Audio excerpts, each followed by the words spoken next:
Meus irmãos e minhas irmãs, paz e bem. O agiógrafo, o autor do livro do Gênesis, ele vai narrar como um grande julgamento, em que Adão e Eva são chamados à responsabilidade de assumir a sua parte na falência do projeto salvífico de Deus em um primeiro momento. Mas também a serpente é obrigada a se calar.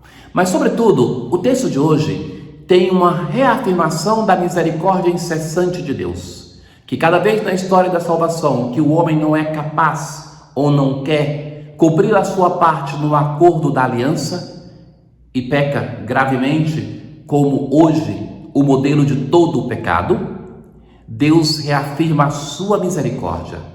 Deus, de novo, promete algo muito maior do que aquilo que a humanidade está recusando.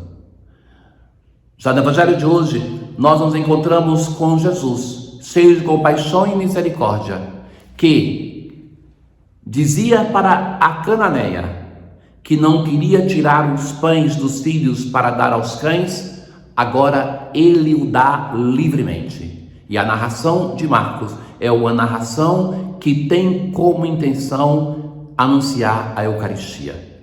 Ouçamos. O Senhor Deus chamou Adão dizendo: onde estás? Esta é a pergunta fundamental, que nós devemos deixar que ela, provindo do Senhor, ecoe nos nossos ouvidos. Onde estás? Quem é você? O que você faz da sua vida? Aonde está o teu coração? Quem é o seu Deus? Onde estás? Aonde é que você se coloca? E então a resposta de Adão: ouvi tua voz no jardim e fiquei com medo, porque estava nu.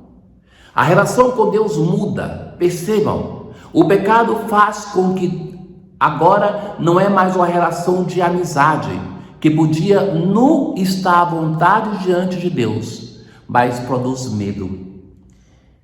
Então, Adão vai jogar a culpa para a mulher que tu me destes por companheira. Não é mais a semelhante, é que tu me deste. Foi ela que me deu do fruto da árvore e eu comi. Não é responsabilidade assumida por ele. Foi ela que me deu o fruto, eu comi.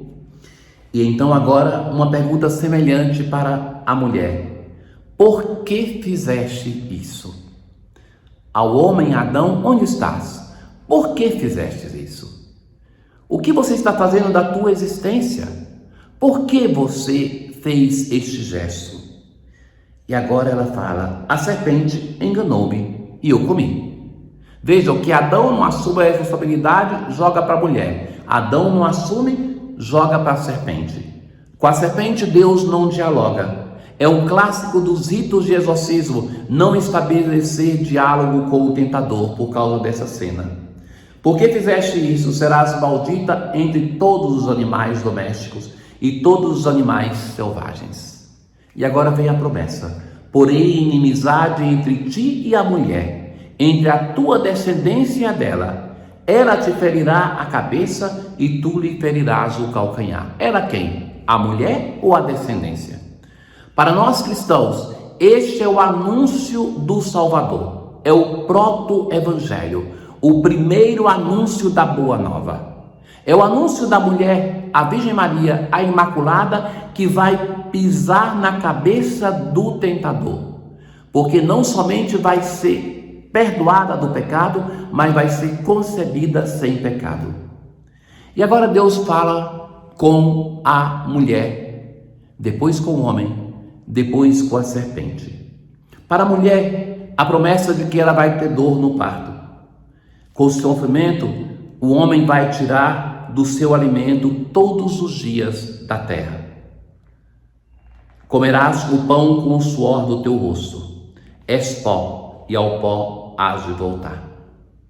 Mas veja que tem um gesto de misericórdia, que mesmo com um gesto desastroso, que nos condiciona a todos à morte, à concupiscência, à fragilidade, o Senhor Deus vai dar túnicas de pele e vai vesti-los.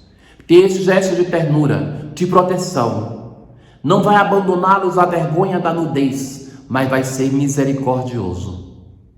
E vai expulsá-los do jardim do Éden, para que eles não sejam tentados a comer dos frutos da outra árvore.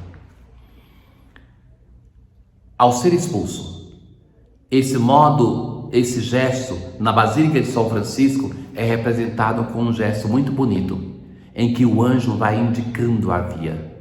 Não os enxota, mas acompanha, cuida. Este é o nosso Deus, que mesmo diante da fragilidade humana, da infidelidade humana, não pode não amar, continua nos amando. Ó Senhor, vós fostes sempre um refúgio para nós, mesmo no nosso pecado, na nossa infidelidade. Desde sempre para sempre vós sois Deus. Vós fazeis voltar ao pó todo mortal, quando dizeis voltai ao pó, filho de Adão. Eles passam como o sono da manhã, são iguais à erva verde pelos campos. Ensinai-nos a contar os nossos dias, e dai ao nosso coração sabedoria.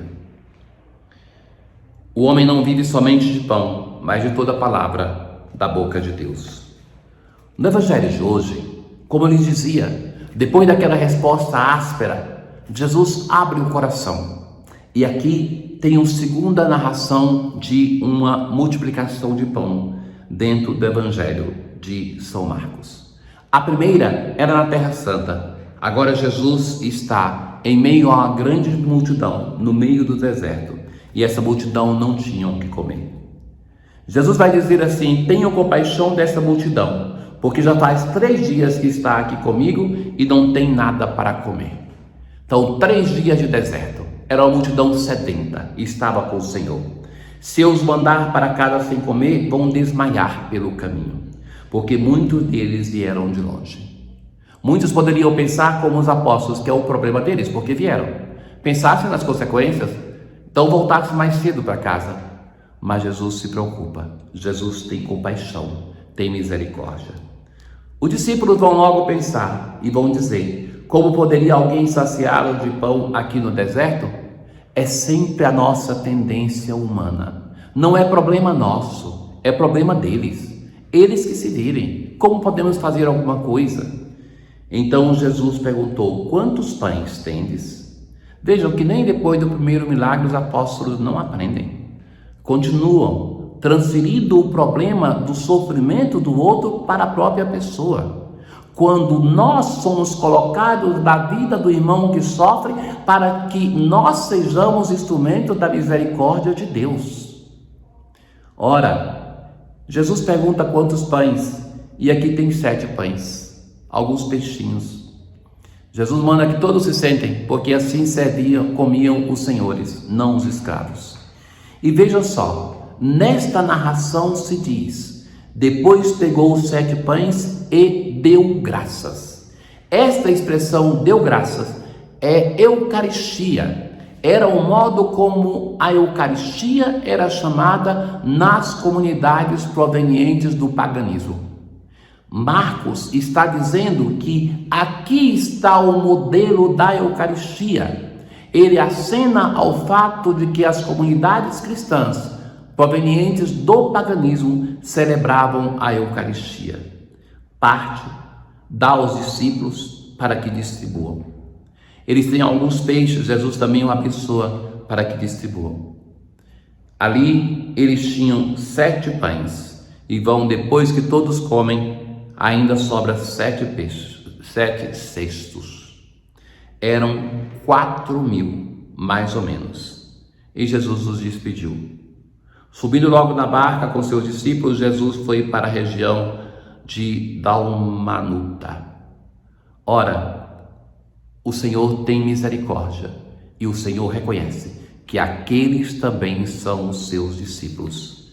Hoje nós celebramos o Dia dos Enfermos por causa de Nossa Senhora de Lourdes e rezamos assim: ó Deus de misericórdia, socorrei a nossa fraqueza, para que, ao celebrarmos a memória da Virgem Imaculada, Mãe de Deus, possamos, por sua intercessão, ressurgir de nossos pecados. Tenham todos um bom dia. Que a Virgem Mãe, Nossa Senhora de Lourdes, interceda por todos os nossos irmãos enfermos e anciãos. O Senhor esteja convosco, Ele está no meio de nós. Abençoe-vos, Deus Todo-Poderoso, Pai, o Filho e o Espírito Santo. Paz.